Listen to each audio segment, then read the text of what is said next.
The top American and Russian diplomats have had a high-stakes meeting over Ukraine and agreed to keep talking.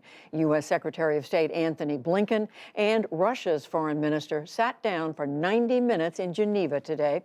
Neither indicated there had been progress. We'll get all of the details after the news summary. A federal judge in Texas today blocked enforcement nationwide of a COVID-19 vaccine mandate for federal workers. The U.S. Justice Department said that it will appeal, and the White House said 98% of federal employees already have their shots. That came as the CDC reported booster shots are 90% effective against hospitalizations in patients with the Omicron variant. Anti-abortion forces staged their annual rally in Washington, D.C. today, buoyed by hopes of a sharp rollback of abortion rights. Thousands protested the U.S. Supreme Court's Roe v. Wade decision that legalized abortion 49 years ago. And they look to a Mississippi case that could overturn Roe. Today we march to the Supreme Court, which this year has an opportunity to give the American people, for the first time in 50 years, the ability to recognize that equality begins in the womb. Hopefully, next year, we'll be in a new era of building a culture of life, because Roe will be gone. Afterward, the crowd marched to the Supreme Court. The justices are expected to issue their much-anticipated ruling by the end of June.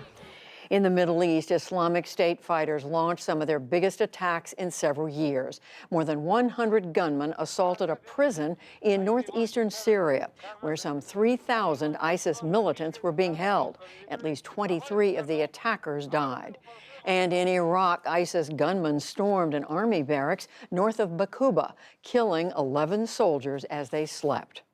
Rebels in Yemen say that a Saudi coalition airstrike killed at least 70 inmates at a prison today. Dozens more were wounded in the air raid. It was part of the war's most intensive air campaign since 2018. The assault began after the rebels, backed by Iran, launched their own air attack on the United Arab Emirates. Back in this country, federal agents have arrested a Texas man for allegedly posting threats about killing officials in Georgia after the 2020 presidential vote. It is the first case brought by a U.S. Justice Department task force. The Texas suspect could get 5 years in prison if he's convicted.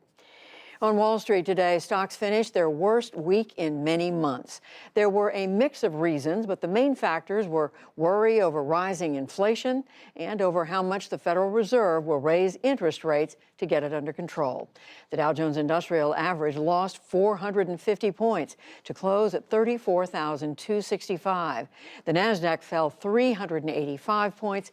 The S&P 500 dropped 84. For the week, the Dow lost 4.6%. The most since October 2020. The Nasdaq fell 7.6%, and the S&P 500 dropped 5.7%. Both were the biggest losses since March of 2020. And fans across generations are mourning rock superstar Meat Loaf after his death on Thursday. His 1977 debut album, Bat Out of Hell, sold more than 40 million copies worldwide and remains one of the top-selling albums in history. Here he is singing the title track in a music video in 1979.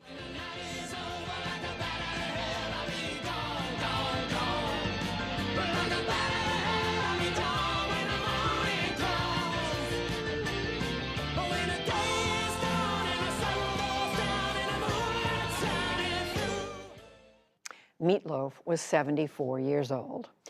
Still to come on the NewsHour, we examine the Biden administration's efforts on education initiatives. David Brooks and Jonathan Capehart break down the latest political news. A pandemic-inspired online drawing class grows into a push for arts education, plus much more. This is the PBS NewsHour from WETA Studios in Washington and in the West from the Walter Cronkite School of Journalism at Arizona State University.